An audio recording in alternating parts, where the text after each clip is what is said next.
Muy bien. Vamos a dar inicio entonces a la clase del niño febril. Fiebre es un... tengo que compartir la pantalla. Vamos a compartir la pantalla. Ahora sí. Ahora sí.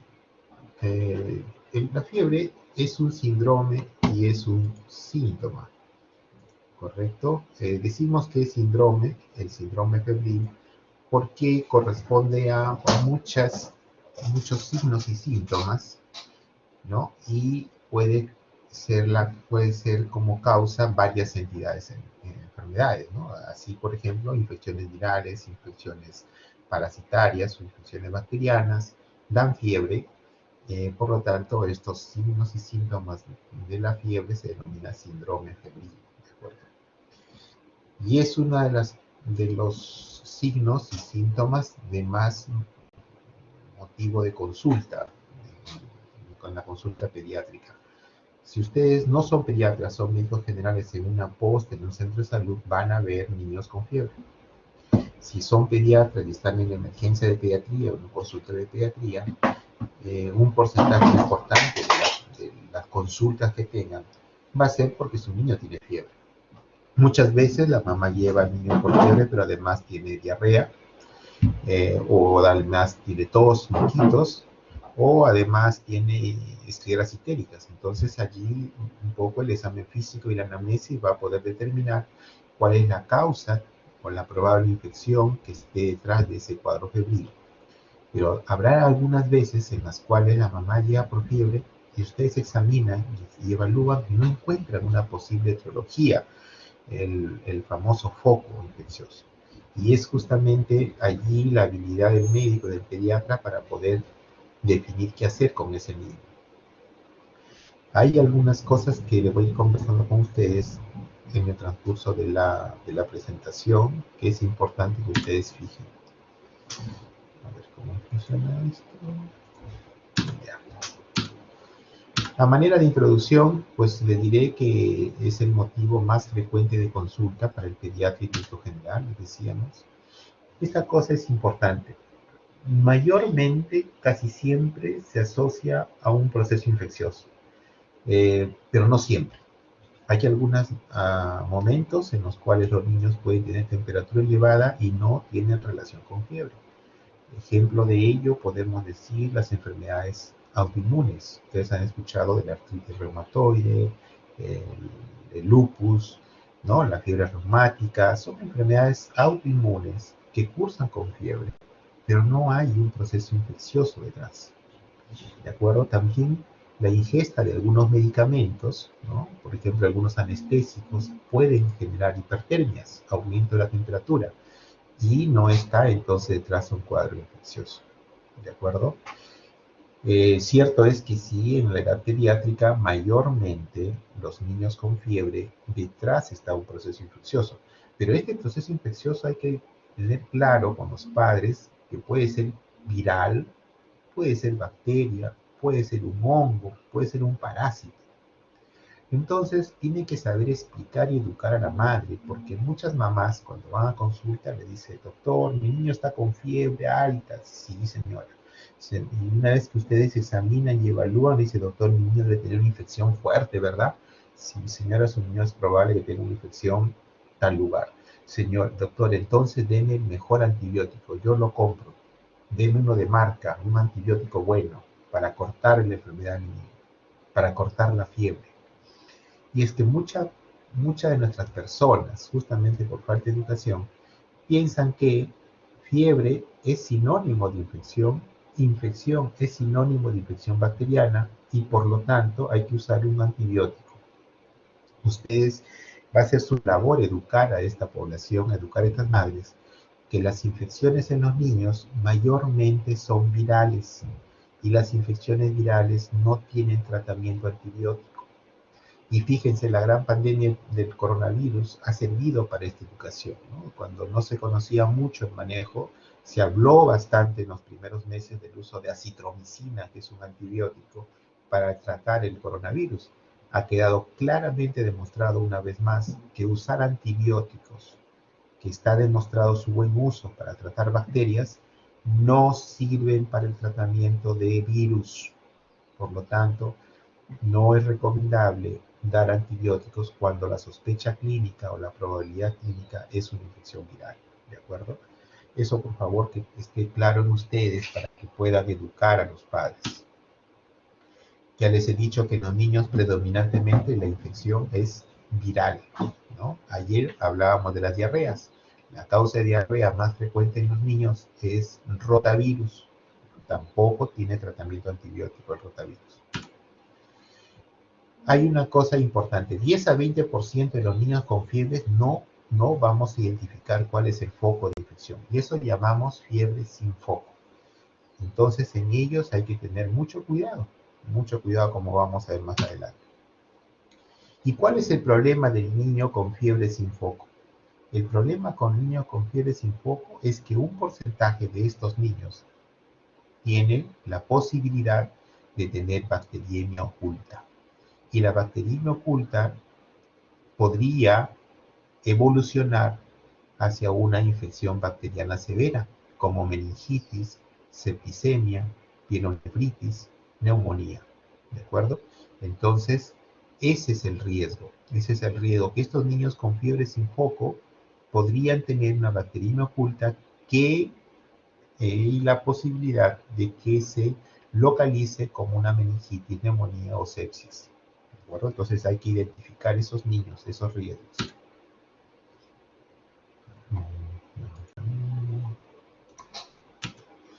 Muy bien, acá hay unos conceptos importantes. Y el primer concepto que debemos tener en cuenta es qué cosa es fiebre, ¿no? Fiebre se define como la temperatura corporal elevada que a menudo, pero no siempre, surge de respuestas defensivas del huésped ante un microorganismo. Y acá les quiero aclarar algo. Siempre la fiebre es un mecanismo de defensa. Siempre. En cualquier caso, el tener temperatura elevada significa que nos estamos defendiendo a algo, a una noxa, ¿de acuerdo? Incluso ustedes sabrán, acá me acuerdo también de otro ejemplo de fiebre, que no está detrás de un cuadro infeccioso, son los tumores, el cáncer, por ejemplo, ¿no? En los niños, la leucemia linfocítica aguda, que es el cáncer más frecuente en la edad pediátrica, puede manifestarse con fiebre. Y es que las células cancerosas se convierten en agentes extraños, no los reconoce el organismo, y entonces genera una respuesta inflamatoria con fiebre, por ejemplo. Entonces, siempre la fiebre significa un mecanismo de defensa. ¿De acuerdo? Y eso es algo que tenemos que enseñar. Y la definición estándar de fiebre es la temperatura rectal mayor o igual de 38 grados centígrados. Aquí llamamos fiebre sin foco, ya las adelanté un poco, y la fiebre sin foco es una enfermedad caracterizada por fiebre. La característica es que tiene que ser aguda, o sea, una fiebre menor de 72 horas, en la cual la etiología o la causa de la fiebre no se puede evidenciar o descubrir a pesar de haber hecho una historia clínica completa y haber examinado a nuestro paciente en forma integral. Entonces nosotros examinamos al paciente, hemos hecho una anamnesis y solo encontramos fiebre y no encontramos una explicación. A eso le llamamos fiebre sin foco, en un paciente que es agudo, o sea, menos de 3 días. Y esto es importante diferenciarlo de la fiebre de origen desconocido o FOD. Entonces, fiebre de origen desconocido es una fiebre que no tiene signo de localización, no sabemos dónde está, pero esta fiebre persiste, por lo menos durante una semana, en la cual hemos evaluado al paciente, hemos hecho examen de laboratorio, puede haber sido hospitalizado, etc., ¿no? Entonces, fiebre de origen desconocido ya es una fiebre sin foco, pero que ya dura más de una semana y que a pesar de los exámenes auxiliares no encontramos una causa. Y aquí viene el concepto importante de bacteriemia oculta, ¿no? Bacteriemia oculta significa un niño que luce bien, que clínicamente se le ve bien, en el examen es bueno, que está con fiebre y esa fiebre es causada por la presencia de bacterias en sangre. O sea, hay bacteriemia, circulación de bacterias en sangre que no han hecho una localización y el niño en ese momento luce bien.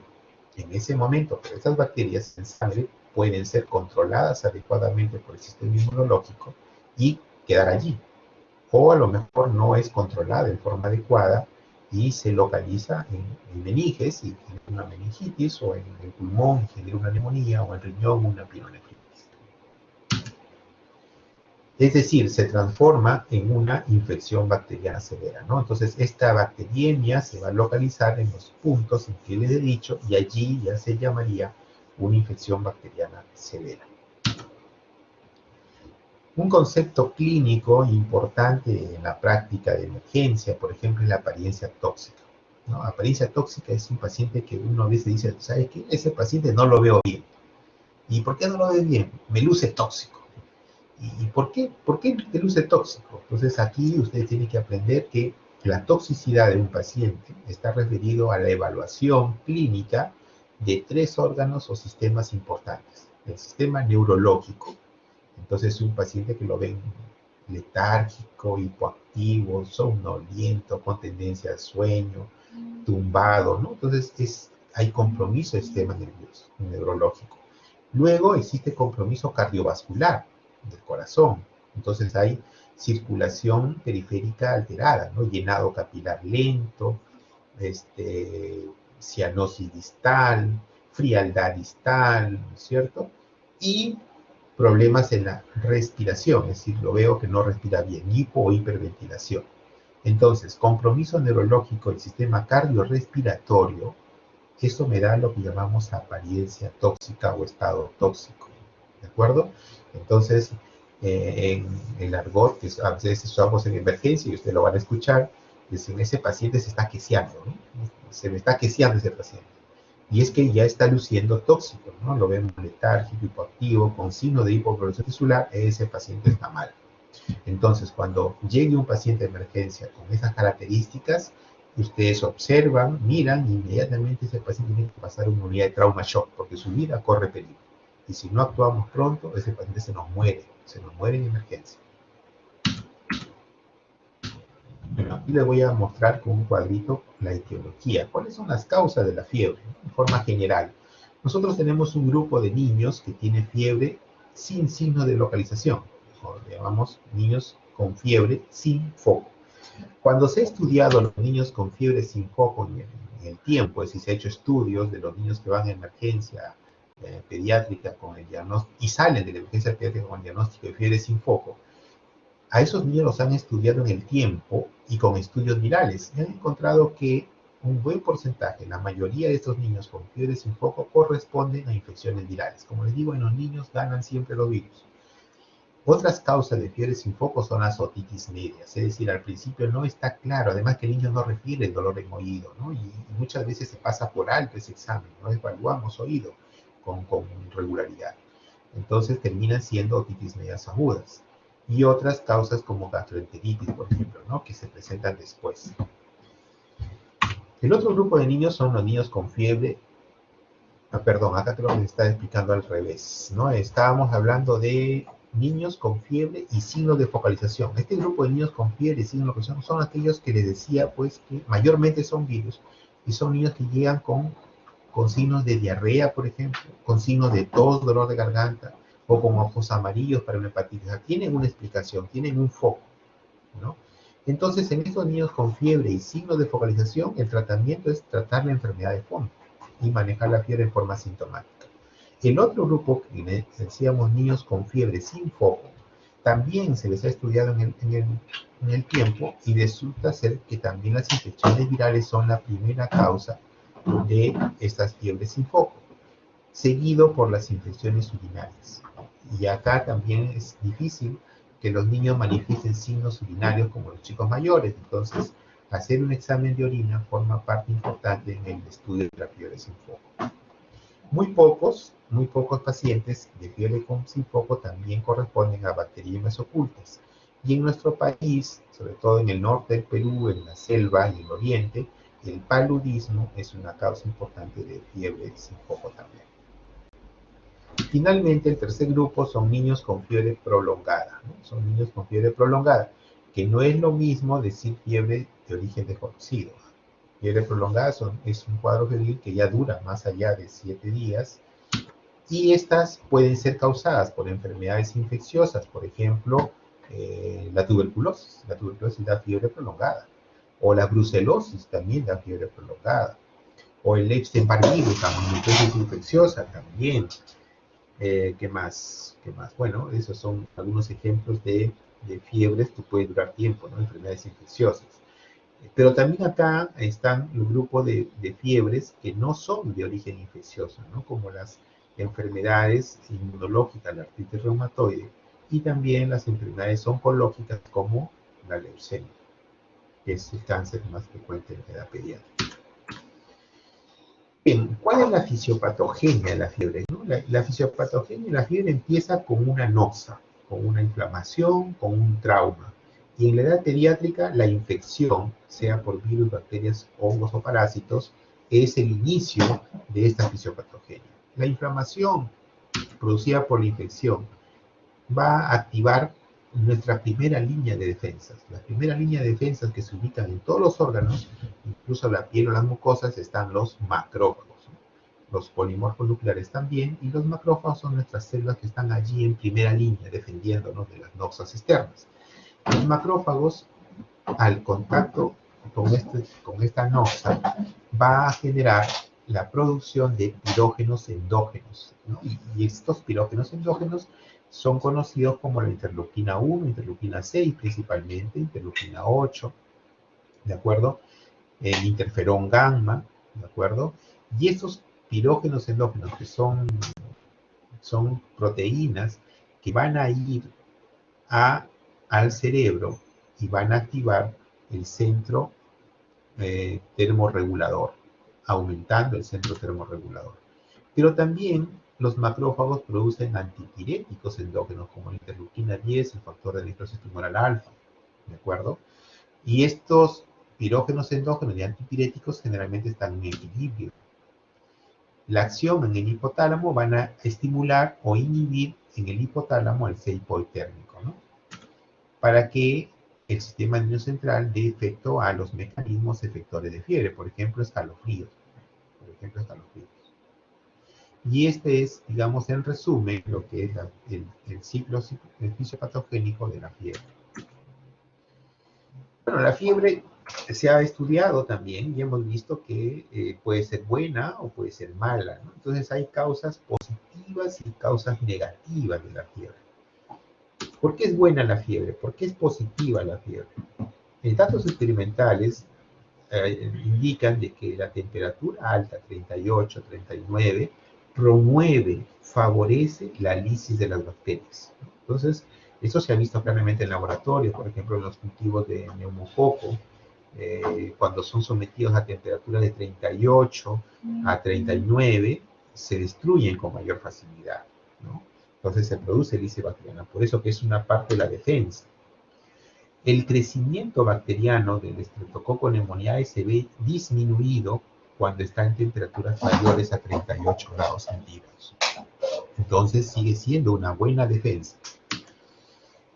Y la respuesta inmunológica del organismo, por ejemplo, nuestros linfocitos, nuestros macrófagos, nuestros polimorfos nucleares, se ven favorecidos y estimulados por temperaturas de 38 a 39, es decir, la diapedesis se ve favorecida, la opsonización de los polimorfos nucleares es favorecida. Entonces, hay un mejor trabajo de nuestras células de defensa específicas como inespecíficas cuando hay fiebre. Entonces, chicos, la fiebre es buena, ¿no? Nos está ayudando a controlar la infección.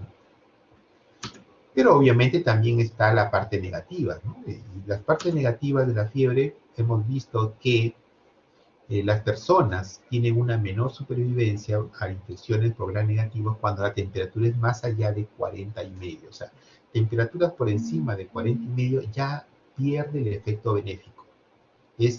Va en contra del huésped. No conviene tener temperaturas más allá de 40,5.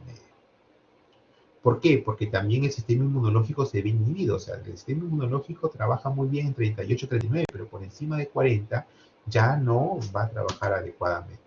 Ahí está, la respuesta inmunitaria se ve disminuida con un sistema con temperaturas mayores a 40. Y a las observaciones clínicas tenemos el gasto metabólico aumentado. Ustedes saben que el requerimiento hídrico como el requerimiento metabólico se aumenta con la temperatura, es decir, a más temperatura, mayor necesidad metabólica. ¿Y qué pasa si mi paciente, por ejemplo, está a las justas? Por ejemplo, es un cardiópata, que está compensado, pero si tiene fiebre, lo descompensa. ¿De acuerdo? Entonces hay que tener mucho cuidado. Lo mismo con los desnutridos, ¿no? Hay que tener cuidado con el gasto metabólico, que aumente el gasto metabólico. Entonces puede favorecer la hipoxemia a nivel de pulmonar. Y una de las cosas importantes en todo grupo etario es el confort, ¿no? O sea, el estar con fiebre genera disconfort. El niño se pone irritable, molesto, no quiere comer, tiene hiporexia, vomita si le dan de comer por efecto de la temperatura. Por eso que cuando el niño está con fiebre no le den de comer. O sea, si la mamá si le va de comer, espere que le baje la fiebre. Si no, el niño va a vomitar y lo va a asustar más a la mamá. Bien, lo que le decía, ¿no? El niño está más irritable. Bien. Ahora, ¿cómo hacemos el enfoque diagnóstico de un niño con fiebre? El enfoque diagnóstico empieza primero con la evaluación de la fiebre. Es decir, no tenemos que ver cuánta temperatura tiene el niño. Y eso hay que educar a la madre que tome la temperatura, que use un termómetro. Puede ser un termómetro digital si es que está bien cuidado, su pila está calibrada, está bien. Pero el más fiable es el termómetro de mercurio. Barato, cuesta un sol, 2 soles, y es fácil de medir y es una cuantificación más real, ¿no? El tema es que también hay que educar a los padres para que puedan medir temperatura. No pregunto a ustedes cuántos de ustedes saben ver temperatura en el termómetro de mercurio, pero estoy seguro que un porcentaje importante no la sabe hacer, no ha practicado, pero sería bueno que en adelante compren un termómetro de mercurio y practiquen entre ustedes midiendo la temperatura. Y luego, una vez que se ha evaluado la fiebre, pues hay que determinar la causa. ¿Cuál es la causa? Y para determinar la causa hay que hacer un diagnóstico. Y para hacer un diagnóstico en pediatría, como en medicina interna, como en cirugía, como en ginecología, nos dicen que tenemos que basarnos en la historia clínica y en el examen clínico. La historia clínica para determinar pues las características, ¿no? Cuándo empezó, cómo evolucionó, si ha habido contacto con enfermos, si ha vacunado o no vacunado, hay enfermedades o no, qué tratamientos ha recibido el niño, etcétera, etcétera, ¿no? Y el examen clínico hay que valorar el riesgo, ¿no? Y para eso existen varios criterios que pueden ustedes revisar, las de los Roche, que son los más comunes, etcétera. Pero lo que interesa es evaluar cómo está la garganta, cómo está el oído, cómo está el pulmón, si el murmullo pasa bien, no pasa bien, si hay taquicardia, no hay taquicardia, en el abdomen, es doloroso, es blando, es flexible, etcétera, etcétera, tratando de encontrar dónde puede estar el foco de infección. Y obviamente nos vamos a ayudar luego de exámenes auxiliares si es necesario. No vamos a pedir a todos los niños que vienen con fiebre examen de laboratorio, solamente en algunos casos que nos va a ayudar a definir la causa o la posible etiología de la infección. El laboratorio básico, pues es un hemograma. En el hemograma vamos a ver los leucocitos, si hay leucocitosis, vamos a ver los linfocitos, si hay linfocitosis o predominan los neutrófilos, neutrofilia, si hay o no desviación izquierda, definida como un recuento de abastonados mayor de 500, ¿no? En el recuento absoluto. Necesitamos un examen completo de orina para ver si hay la sospecha de infección urinaria. Recuerden que el diagnóstico de infección urinaria, el gold estándar es el urocultivo. El examen de orina nos va a orientar, nos va a ayudar en decir si probablemente sea una infección urinaria, pero no da el diagnóstico. Y los marcadores inflamatorios como la PCR o la procalcitonina, que son los marcadores más usados, mucho más específica la procalcitonina, mucho más pronto la procalcitonina, la PCR un poquito más tardía, pero de mayor acceso. La procalcitonina es más cara y no todos los hospitales cuentan con procalcitonina. Más barata que ellos es la velocidad de sedimentación globular, ¿no? Que aumenta en estados inflamatorios. A nivel de heces nos ayuda los leucocitos fecales, que es lo que llamamos reacción inflamatoria, y no olvidar los cultivos, ¿no? Que pueden ser urocultivo, coprocultivo, hemocultivo y cultivo de líquido cefalorraquídeo incluso. ¿Y cuándo pedir una punción lumbar para estudio de líquido cefalorraquídeo? Cuando sospechamos que este cuadro de niño puede tener una meningitis, ¿cierto? Si hay la sospecha de meningitis, el diagnóstico se tiene que hacer con punción lumbar. Y las imágenes, la radiografía de tórax, que nos ayudan a evidenciar si hay un componente inflamatorio a nivel de pulmones, una neumonía, por ejemplo, ¿no? O algunas otras imágenes como las ecografías, por ejemplo, que nos evalúan bien el compromiso renal o el compromiso hepático en algunos casos, o abdominal.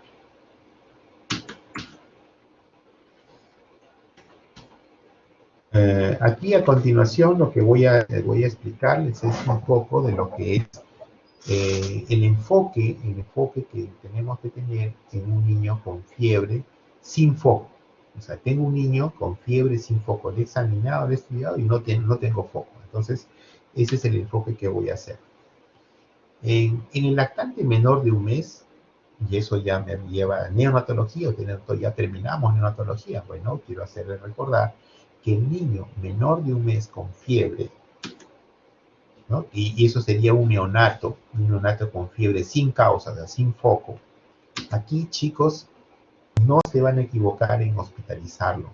O sea, un chiquito con neonato sin causa tiene que ser hospitalizado.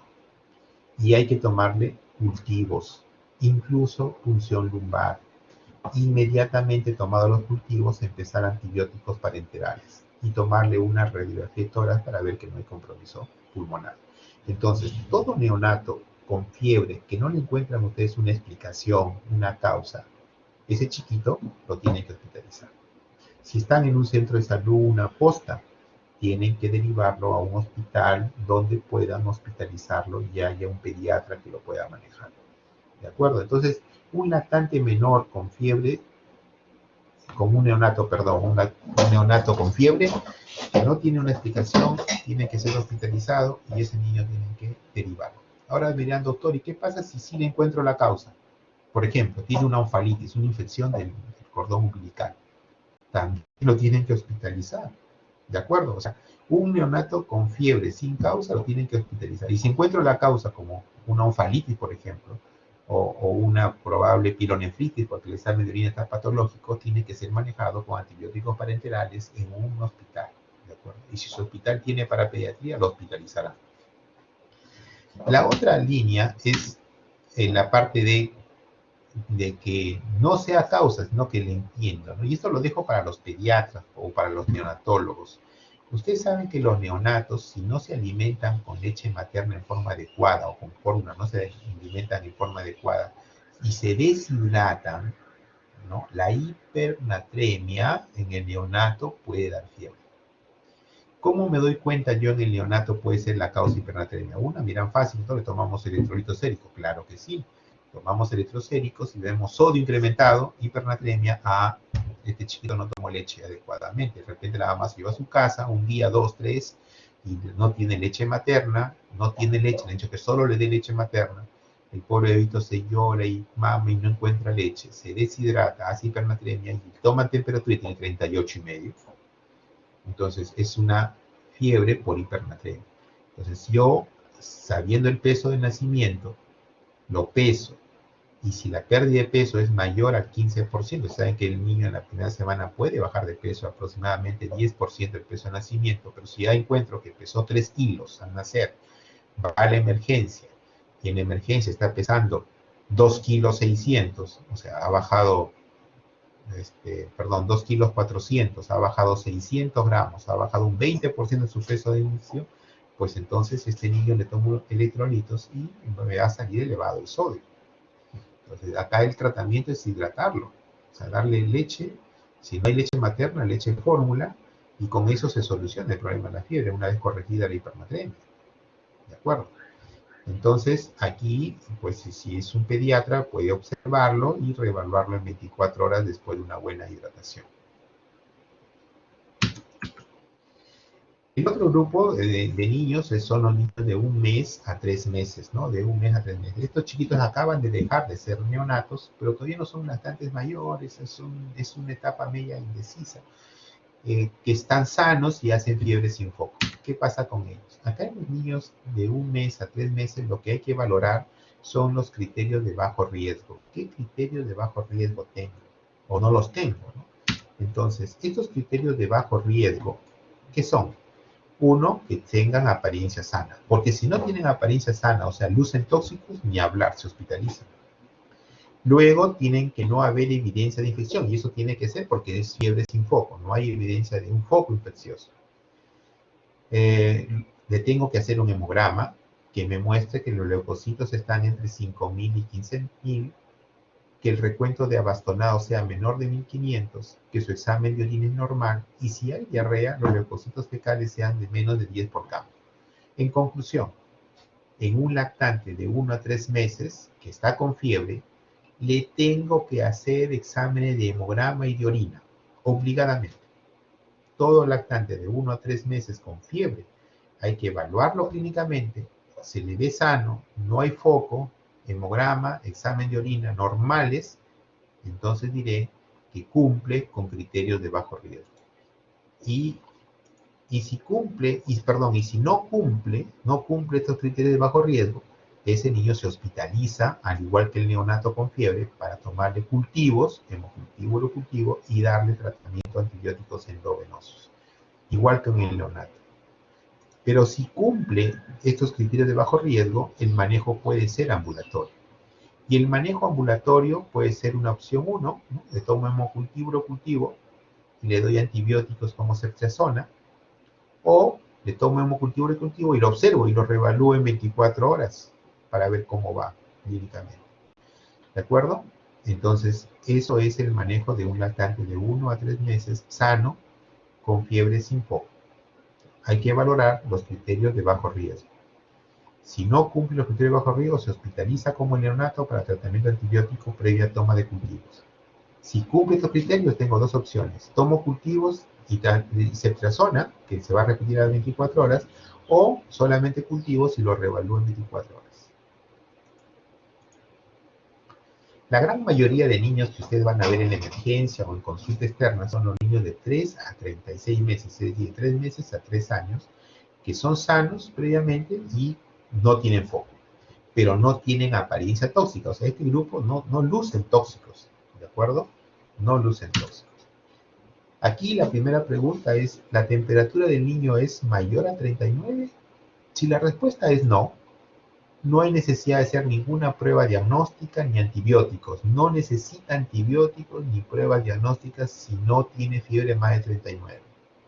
Solamente tratamiento sintomático de la fiebre con paracetamol o AINES, ibuprofeno, y se le da a la mamá los signos de alarma para que retorne a consulta o emergencia si la fiebre dura más de 48 horas o si aparece una nueva sinología clínica que empeora al niño, ¿no? Por ejemplo, empieza una diarrea fuerte o empieza una tos exigente, tiene que volver para ser reevaluado, ¿de acuerdo?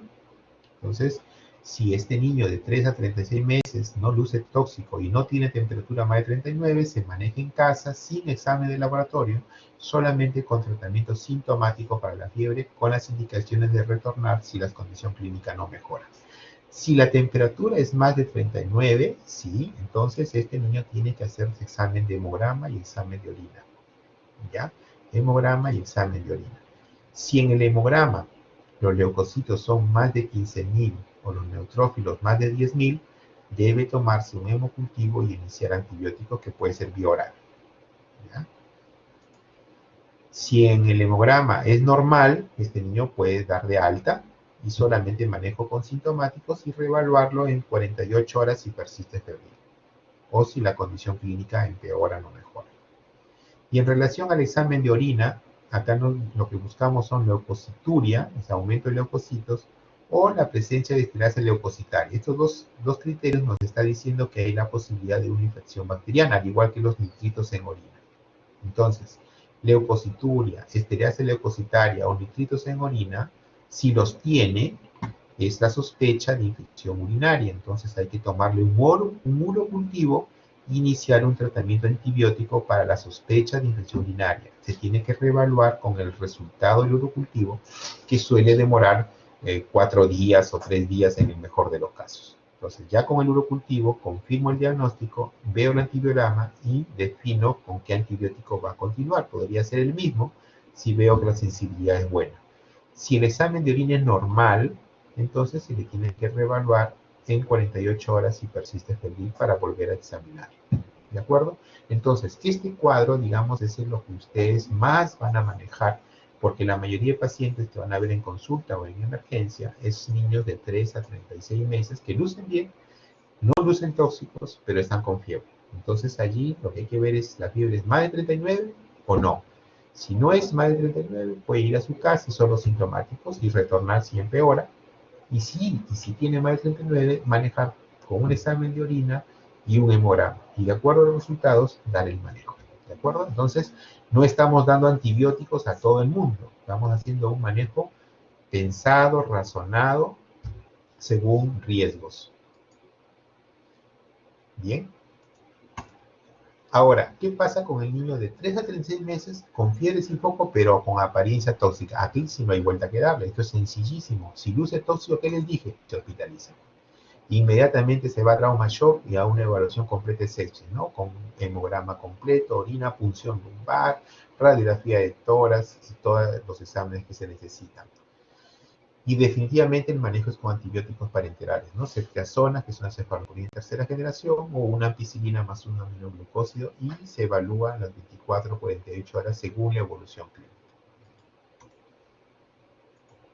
Bien, vamos a pasar ahora al tratamiento, ¿no? El tratamiento de la fiebre, que es lo que ustedes tienen que saber manejar bien.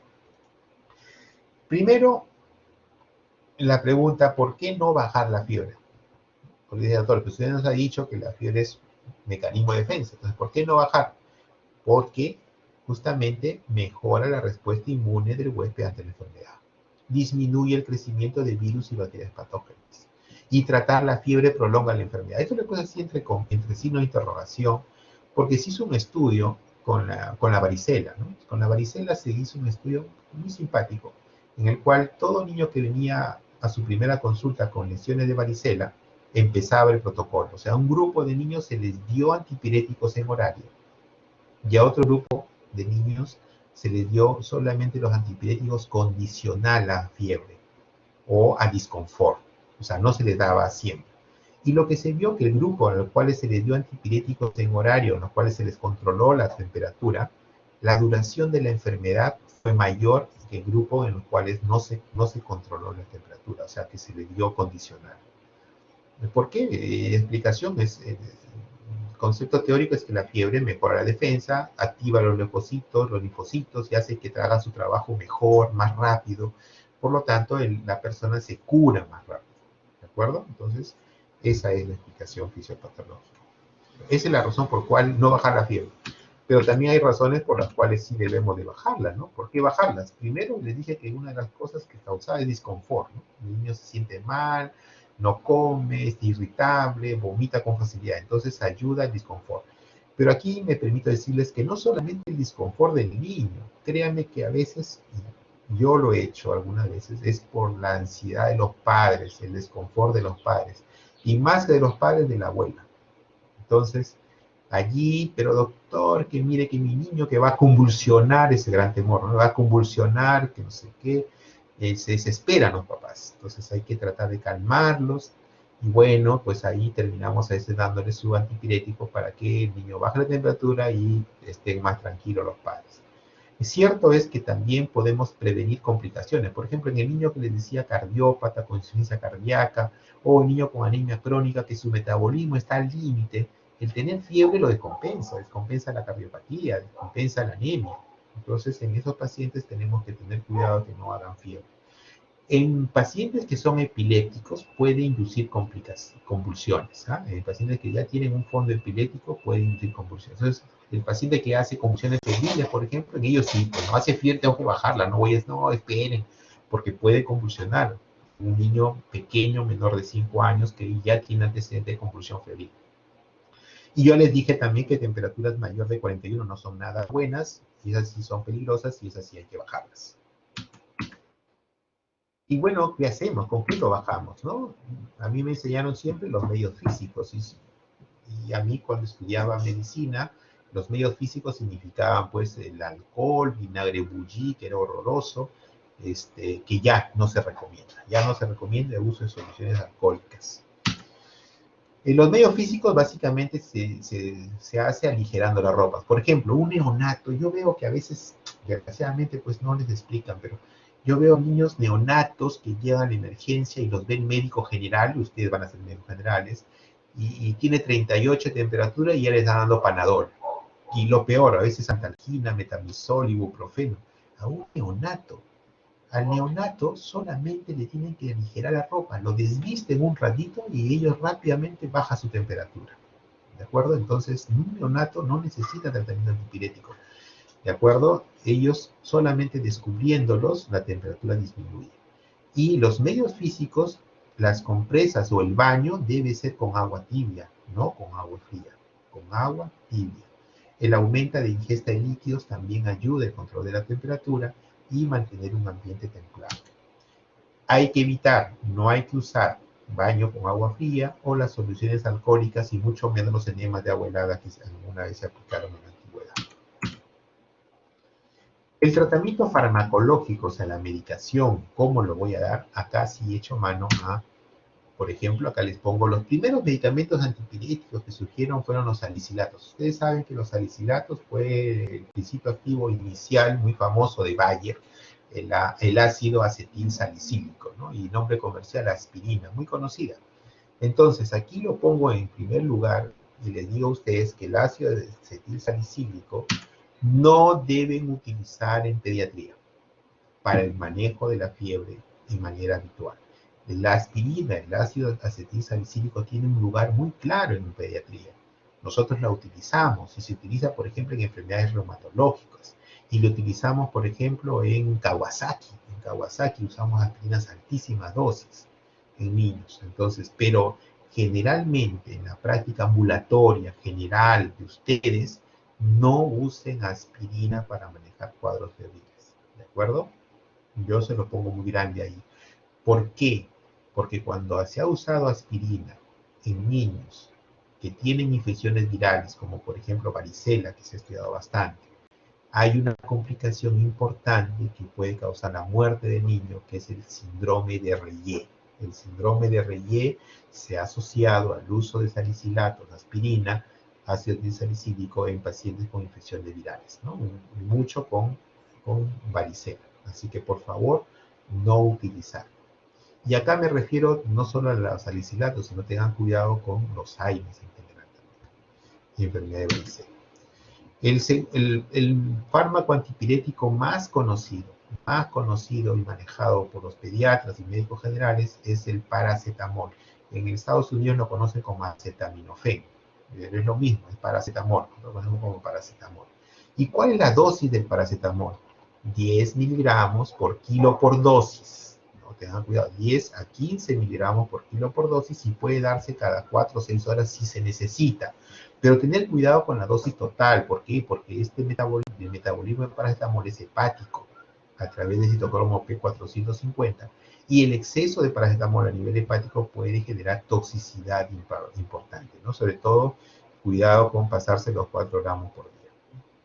¿De acuerdo? Entonces, para yo indicar el paracetamol, no solo tengo que saber la dosis, ya la dosis la sé, 10 a 15 miligramos por kilo por dosis, sino también tengo que saber la presentación. Porque, por ejemplo, si mi niño pesa, vamos a poner 20 kilos, mi niño pesa 20 kilos, yo digo, claro, yo sé, le voy a usar 10 miligramos, voy a usar 200 miligramos, ¿de acuerdo? Por dosis. Y si es 15, 300, o sea, voy a usar entre 200 y 300 miligramos.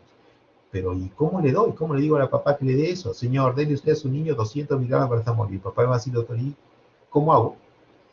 Pues tengo que saber cómo viene el paracetamol. Y el paracetamol viene en gotitas de 100 miligramos por mililitro. Ustedes ya saben que un mililitro tiene 20 gotas.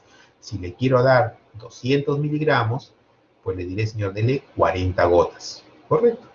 Si quiero darle 300 miligramos, le diré dele 60 gotas. Bueno, te da mucho, ¿no? Entonces, para eso viene el jarabe. Y los jarabes de paracetamol vienen de 160 miligramos por 5 mililitros o vienen de 120 por 5 mililitros. Si voy a usar el jarabe de 120 y quiero darle 200, pues con darle 10 mililitros le estaría dando 240. Está bien, vale, puedo dar esa cantidad. ¿De acuerdo? Pero si uso el jarabe de 160, allí si uso 10 mililitros estaría dándole 320, ya me pasé de la dosis máxima, ¿cierto? Entonces hay que tener cuidado por eso, qué jarabe voy a utilizar, cuál es la presentación para explicarle bien, ¿no? El jarabe de 120, pues le daré 10 mililitros, pero si uso el jarabe de 160, tendré que darle 7.5 mililitros, ¿no? Para darle una dosis de 240. Entonces tengan cuidado con la presentación. El paracetamol también viene en pastillas de 500 miligramos. También vienen supositorios de 250 miligramos para usarlo por vía rectal cuando la vía oral no se puede usar o está con vómitos. Y también vienen ampollas. Recientemente en nuestro país, a partir del año pasado más o menos, ya disponemos en las clínicas de paracetamol endovenoso. Muy útil, créanme que es muy útil porque el único medicamento antipirético disponible para manejo de fiebre endovenoso o parenteral era el metamizol. Ahora ya contamos con el paracetamol también para aplicación endovenosa. El otro grupo de medicamentos antipiréticos son los derivados del ácido propiónico. Aquí son los AINE, los famosos antiinflamatorios no esteroideos. Y de estos son muchos, ¿eh? Existe el diclofenaco, el naproxeno. El más utilizado en pediatría, el que yo más manejo y la mayoría de pediatras lo usan, es el ibuprofeno. El ibuprofeno, la dosis es de 5 a 10 miligramos por kilo por dosis y su presentación vienen en gotitas de 40 miligramos por mililitro. Hay jarabes de 100 miligramos por mililitro, hay jarabes de 200 miligramos por mililitro, hay tabletas de 400 miligramos, hay tabletas de 600 miligramos. Entonces hay que saber qué cosa le estamos dando para poder calcular y explicarle a la mamá cuántas gotas, cuántos mililitros le va a dar de un determinado medicamento. ¿De acuerdo? Entonces tengan en cuenta revisar eso. Y el último grupo, el más fuerte, digamos, de los antipiréticos es el metamizol, ¿no? En Estados Unidos lo conocen como dipirona. Pero esto lo pongo con mucho cuidado. El metamizol no es un medicamento, digamos, de primera línea que lo maneje con mucha a ustedes soltura, porque se ha asociado con muchas reacciones adversas, ¿no? Principalmente a nivel de médula ósea o reacciones tóxicas. Les digo, en Estados Unidos la FDA no lo ha aprobado el metamizol para uso en niños para la fiebre. No usan metamizol en Estados Unidos. Yo me formé en el Hospital del Niño como pediatra, entonces en el Hospital del Niño nosotros tampoco utilizábamos metamizol para manejo de la fiebre. En Europa, la EMEA sí lo ha aprobado el uso de metamizol. Y aquí lo tenemos básicamente en el hospital, lo manejamos para tratamiento de la fiebre por vía parenteral, endovenosa, en los pacientes con cáncer, con leucemias, que no se puede usar la vía intramuscular, que no se puede usar la vía oral porque está con mucositis, tampoco la vía rectal. Tenemos obligadamente que usar el metamizol endovenoso. En estos pacientes que incluso por su compromiso en médula ósea es un alto riesgo utilizar el metamizol, que ahora con el paracetamol endovenoso pues lo va a suplir muy bien, ¿correcto? El metamizol viene en gotas que es de 100 miligramos de 500 miligramos por mililitro, 500 miligramos por mililitro, vienen tabletas de 500 miligramos y vienen ampollas de 1 gramo, ¿de acuerdo? Hay supositorios también de 250 miligramos. Y la dosis que se da es de 20 a 30 miligramos por kilo por dosis. 20 como dosis, digamos, estándar mínima y máximo 30 miligramos por kilo por dosis. Hay que tener mucha precaución. Yo les recomiendo a ustedes, si van a usar el metamizol, usen la vía oral, en gotas, en jarabe.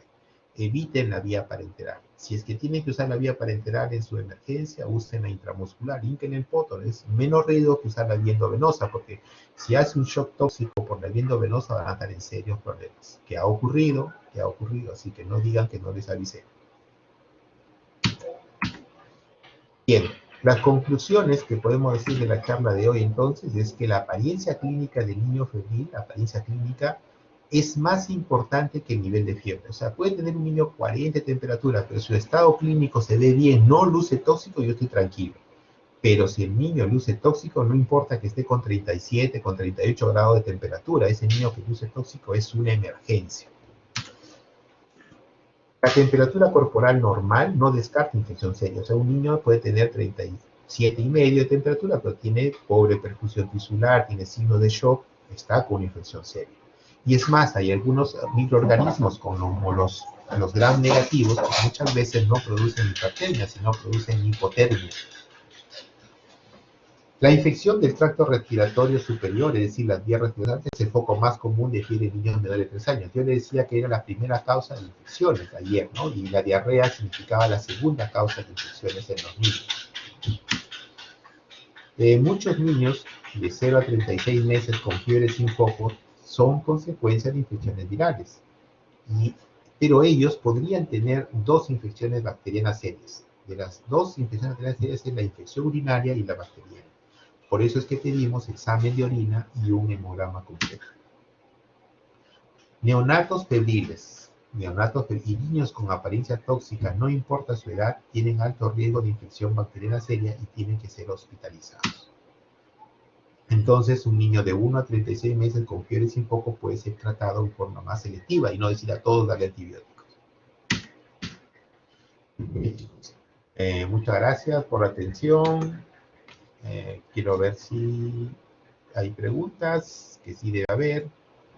No sé cómo dejo de compartir. Creo que por aquí debo dejar de compartir. Ya está.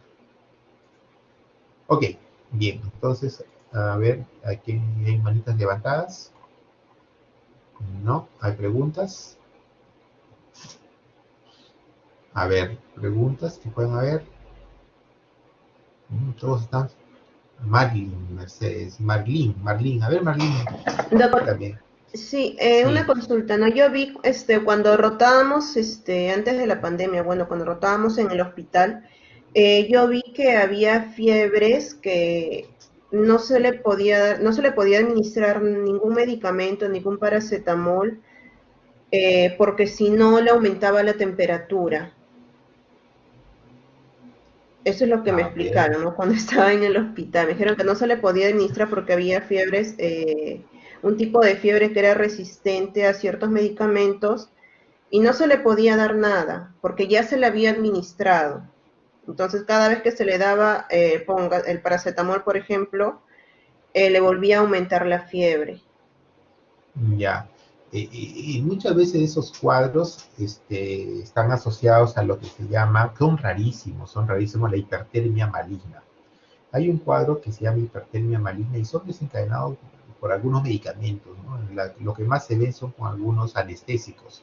Son pacientes que la anestesia les cae mal y les genera hipertermia, que va más allá de 40 grados, 41 grados centígrados, y es muy resistente al tratamiento antipirético. Es muy resistente al tratamiento antipirético. Y como es una fiebre por medicamentos, entonces hay el concepto, la tendencia es que los medicamentos empeoran la fiebre.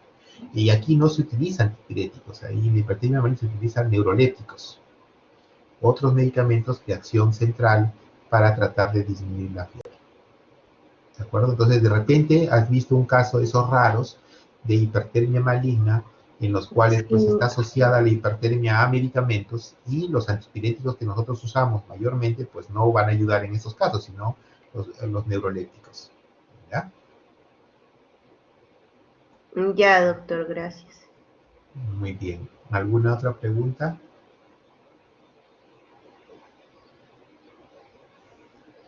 ¿Preguntas? Bueno, Melissa. Sí, doctor, tenía una pregunta en cuanto, digamos, un niño de 4 años que tiene fiebre y usted recomienda que no es necesario bajarle la fiebre a menos que sea más de 41. Pero, Ya. No, ¿cuánto no, no. tiempo A yo ver, debo esperar? sí, voy a explicarte algo, ¿no? A veces uno piensa que se explica lo que uno piensa y a veces no es entendido como uno quiere que lo entienda. He dicho que la fiebre es un mecanismo de defensa, que no debemos de tratar de combatirla a menos que genere malestar, disconfort, ¿de acuerdo? Entonces, si yo tengo un niño que tiene 38,5, por ejemplo, ¿no? Que tiene una varicela, que tiene una faringitis, tiene una infección, o no tiene una infección, es una fiebre sin foco, pero el niño luce bien. El niño está jugando tranquilo, está que hace sus actividades normales. Yo le miro la temperatura de 38,2, 38,6. No tiene, no tiene, digamos, malestar. ¿Qué apuro hay en bajar la fiebre? Nada. ¿Lo podría dejar así? Sí, lo podría dejar así. Y seguir controlándole cada hora, cada 2 horas. La temperatura llegó a 39, doctor. ¿Cómo está el niño? sigue bien, está jugando, está tranquilo, oh, qué bien, bueno, déjalo. ¿Hasta cuánto tiempo? No sé, puedes dejar el tiempo que sea necesario. Pero de pronto el niño ya tiene 39, pero vomitó, ya se le ve apagado, dejó de jugar, está fastidioso, molesto. Oh, ok, está con malestar. Ya, dale su antipirético. Mayormente los niños ya cuando llegan a 39 se ponen con malestar. Están con llanto, fastidio y es el momento de bajar la temperatura. Pero si está con 38 y medio, 38 y su estado clínico es bueno, no necesitamos bajar la temperatura. Pero si está con 38,2 y ya está fastidiado, molesto, le dio a la mamá un poco de agüita, lo vomitó, lo tiró, bueno, ahí también es el momento de bajar la temperatura. No sé si me lograste entender, Melissa. Sí, sí, doctor, gracias. Muy bien. ¿Alguna otra pregunta, chicos? Aprovechen, tenemos unos minutos todavía, que empezamos un poquito tarde y no hay otro profesor que espere más tarde. Fiebre es un tema que es de todos los días y ustedes tienen que aprender a manejarlo. Bien, muy bien. Muy bien, chicos. Entonces, pues si no hay más preguntas, ya cerramos la clase de hoy. El delegado de líder tiene las clases, las presentaciones que hemos realizado para que las compartan con todos ustedes y puedan repasar para el examen del día lunes. Así que tienen un fin de semana para leer, para repasar. ¿De acuerdo? Muy bien. Hasta luego, chicos. Gracias, doctor. Gracias, doctor. Muchas gracias, Muchas doctor. gracias, doctor. Gracias, Hasta, doctor. hasta luego, chicos. De nada. Hasta luego.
Chicos, ya acabó la teoría. No sé si se pueden retirar, por favor.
Jocelyn, no te preocupes, ya sabemos quiénes son y ya se dijo en el grupo.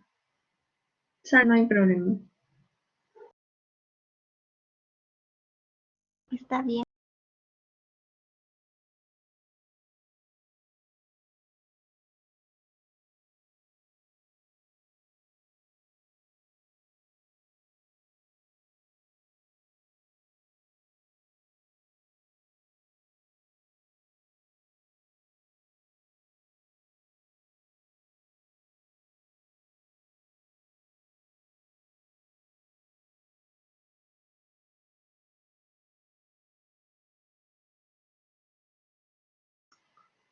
Elisa, Carolina, ¿están ahí? Por favor, ¿podrían salir? El doctor no ha parado la grabación y se va a seguir grabando hasta que salgan de la sesión.